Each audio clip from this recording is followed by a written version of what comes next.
All right, good day, guys. Today we're going to talk about photographic composition using elements and principles of art. Basically, these are those same composition principles that we've talked about in the past that are part of all the artistic world, but especially in photography.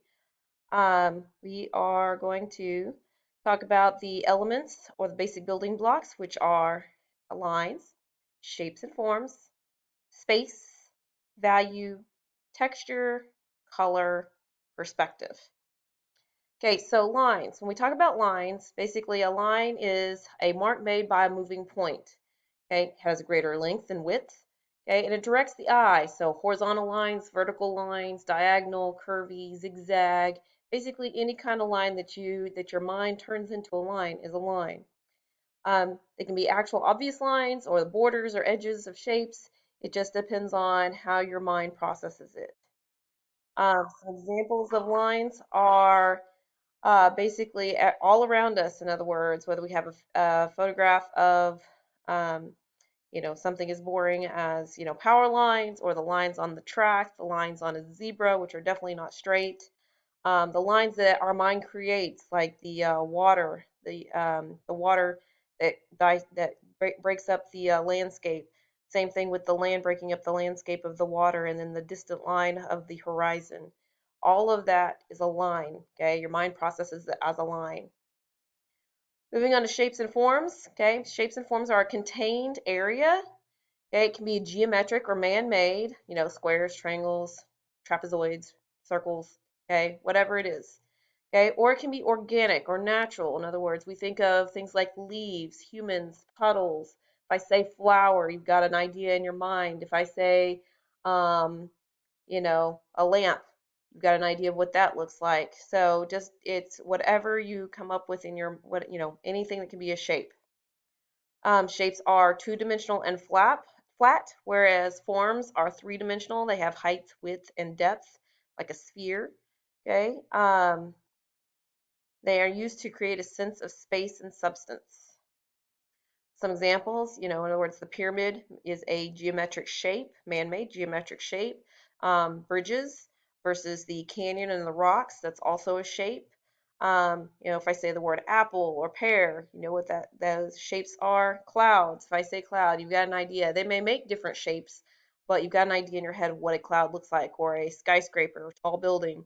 If I say school, you've got an idea what that looks like. Flower. All of those things are shapes and forms.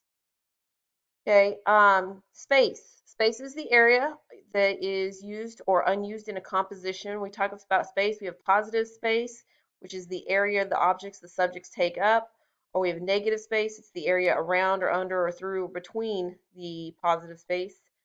Okay, and space gives the photo a three-dimensional feeling or depth. Okay, and basically it separates the foreground, which is the closest, the middle ground, which is kind of in the middle, it's not always there, and then the background, which is the farthest. Okay, it can be open, crowded, near, far, etc. Space in what it looks like. In other words, when we have portraits, for example, this portrait, we have her who's in the foreground, we have the leaves and stuff, which is in the middle ground, and then we actually have space behind her, which is the background. Some people are able to form things out of the negative space. Technically, these turtles and the edges are the negative space, and then the positive space is the water that we see. But it still can't, in other words, it's still using space, that positive and negative space.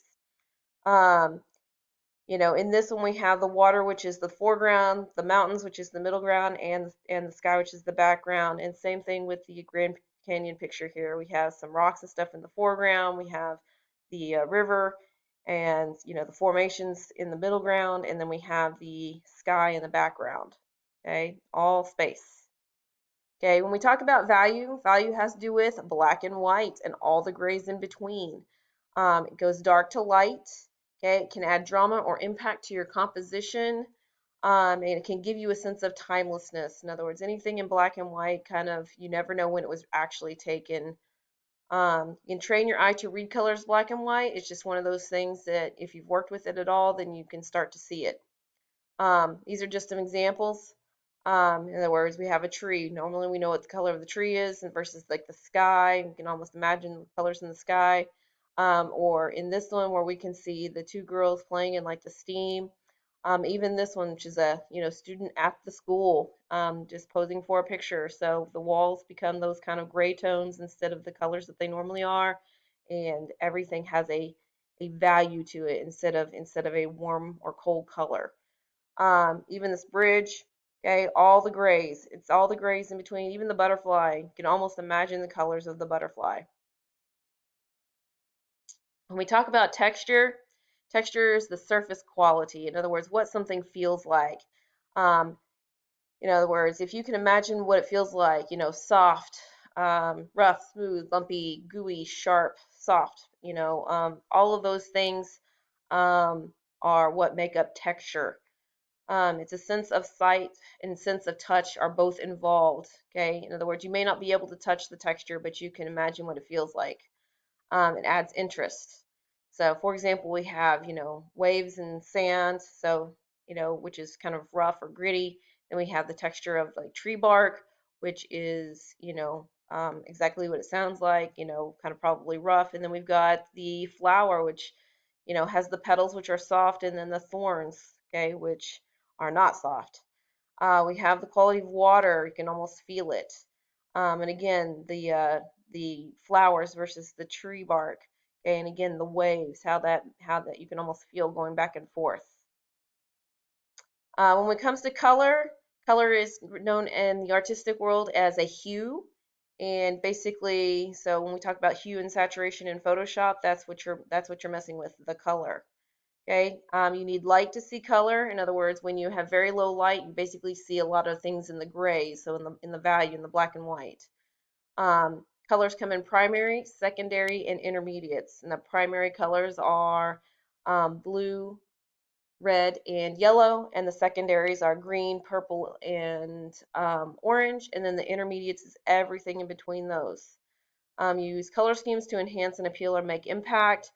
And these are some of the examples. And again, color can make all the difference in the world in how something looks. We can see the bright yellow sun versus the orange of the rocks and the blue of the sky.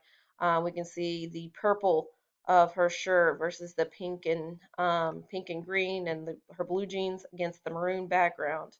We can see the color of the butterfly, the oranges, the different tones of orange versus like the kind of pinky purple flower. And then same thing with the fruits. We can see the greens versus the orange versus the reds. Okay, color adds something spectacular to your photographs. Perspective. When we talk about perspective, it's how you see the world. Okay, it changes with every movement, and when we see things from a different point of view, perspective is one of the things that we talked about in photography one. So it's one of those things. Um, Perspective, some examples of perspective. Obviously, we're probably not going to be standing on the top of a bridge, but that is one perspective versus like very Ansel Adams photograph where we're looking at the landscape versus in school, the perspective of seeing the student, what they're working on, or even outside on the football field when we see someone using perspective so that we, obviously make somebody's shoe taller than them. Those are all different perspectives.